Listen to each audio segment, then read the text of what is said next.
Entrega teu caminho ao Senhor, confia nele e o mais ele fará. Muito bom dia! Com essas palavras da Bíblia nós começamos mais um dia. O nosso desejo é nessa manhã entregarmos nas mãos de Deus todas as nossas ansiedades, todos os nossos sonhos, planos e projetos, e tendo a certeza que estando nas mãos do Senhor nós viveremos uma vida feliz.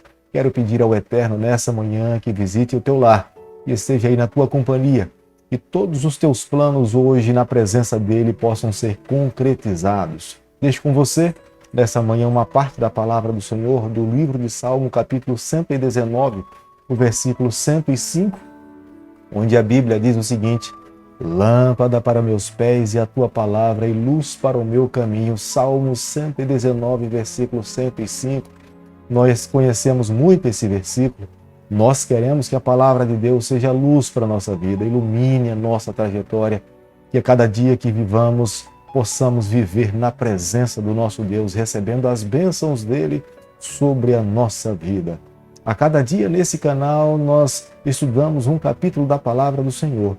E nessa manhã eu convido você a ter nas mãos a palavra de Deus no livro de Jó, capítulo 4, o versículo 1 e o versículo 2.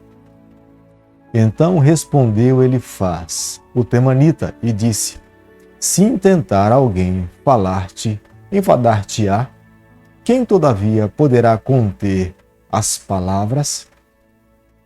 Quero nessa manhã, nesse momento, lembrar você que o livro de Jó, o diálogo acontece entre pessoas que são cristãs. Não estamos falando que esse diálogo acontecia entre pessoas que não conheciam a Deus, mas eram pessoas que conheciam e amavam ao Senhor.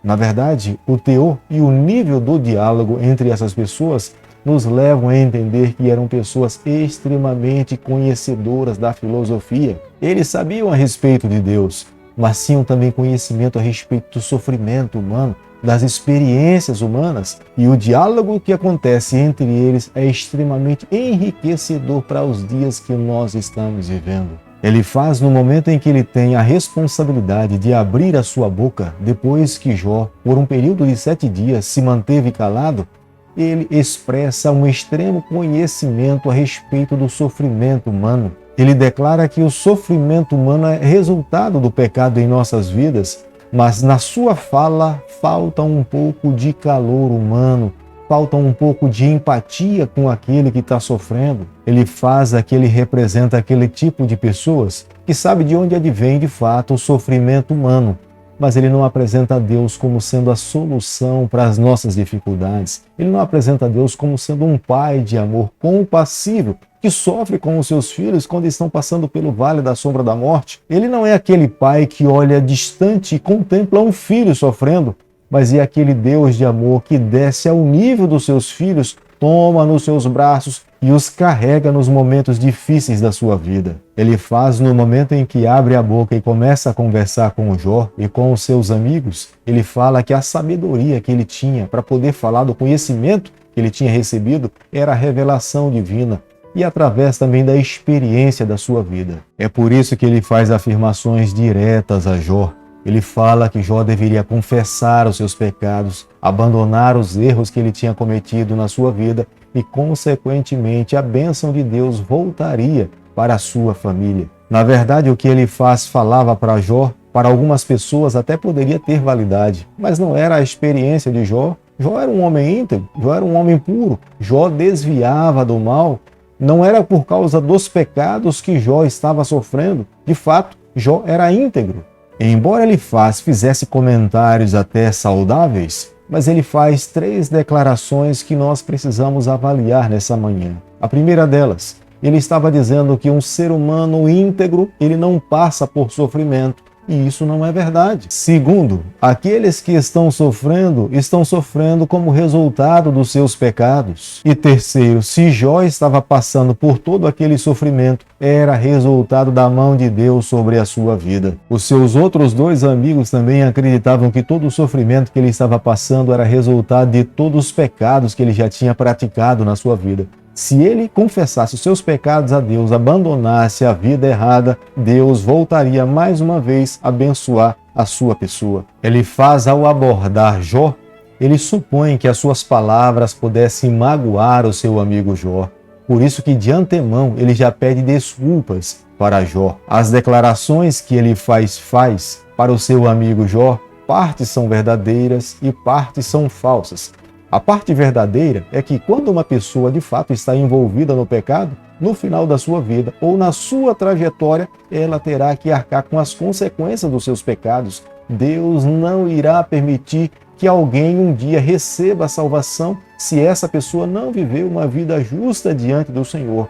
Mas a parte falsa é que alguém que é justo, íntegro e puro e que se desvia do mal, vivendo nessa terra, é passível também que ela passe pelo vale da sombra da morte, que ela passe pelo sofrimento. Ela pode adoecer ao ponto de perder a sua vida, mas isso não demonstra que ela não seja justa, íntegra e que não tenha amado a Deus. A Bíblia é fantástica para nós porque ela nos apresenta pontos positivos e pontos negativos. As declarações de Elifaz mesmo são declarações que, como cristãos, nós precisamos entender que nós não podemos colocar em prática em nossa vida esses ensinamentos. Embora estejam na palavra de Deus, é para nos ensinar a maneira como é que nós não devemos entender a Deus. Porque há muitas pessoas nos dias de hoje que acreditam que estão sofrendo em decorrência dos seus pecados. Mas não é verdade. Pelo fato de estarmos nesse mundo de pecados, bons e ruins irão sofrer. Nós estamos dentro do grande conflito. Apesar de Elifaz fazer declarações de que as suas palavras são inspiradas, essas declarações são questionáveis. Até porque, no futuro nós veremos, o próprio Deus questiona as palavras de Elifaz. Aparentemente, as declarações de Elifaz são verdadeiras, porque ele começa a declarar que os atos de Deus são inquestionáveis. Mesmo que inicialmente eles tentem apresentar a boa imagem de Deus, mas no final eles acabaram errando o alvo. Do versículo 12 ao versículo 21, nós acabamos compreendendo a respeito de Elifaz, porque ele é mais um místico. Ele fala que ele aprendeu muito a respeito dos seus sonhos, das suas visões, nada embasado no assim diz o Senhor. Portanto, é uma declaração superficial. Jó, capítulo 4, verso 18, a Bíblia diz o seguinte: eis que Deus não confia nos seus servos e os seus anjos atribui imperfeições.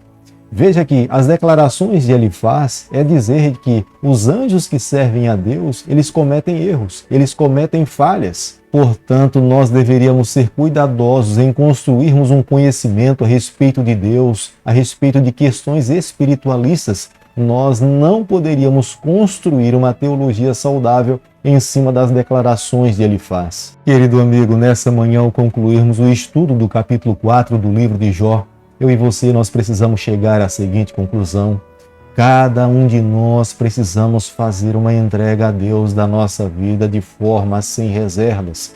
Nós não podemos apenas entregar a Deus parte da nossa vida, temos que o fazer 100%. Jó estava vivendo um momento difícil da sua vida. Por mais que se declarassem amigos de Jó, as suas avaliações eram extremamente superficiais, não verdadeiras, não eram íntegras. Cada um de nós precisamos ter um autoconceito pessoal de como nós temos vivido com Deus. Por mais que em algum momento algumas pessoas criem conceito a respeito da nossa fé, nós precisamos estar embasados, seguros na palavra do Senhor, certo da maneira como nós temos vivido. Que a cada dia da nossa vida, o assim diz o Senhor, seja aquilo que define a nossa trajetória, que norteia a nossa caminhada, que o Espírito Santo seja o guia da nossa vida, da nossa alma. Se vivermos dessa forma, tenha certeza, cada um de nós iremos alcançar a bênção do Senhor. Querido Pai, nas suas mãos nessa manhã nós nos colocamos, confessamos as nossas falhas, nós abrimos o nosso coração, nós queremos ser do Senhor por toda a nossa vida. Fica conosco no decorrer desse dia, é o nosso pedido e a nossa oração, e o fazemos em nome de Jesus. Que o Senhor te abençoe e te guarde, que Ele faça resplandecer o seu rosto sobre você, que Ele tenha misericórdia de você, e sobre você nessa manhã Ele levante a sua face e conceda a sua paz em nome de Jesus. Amém.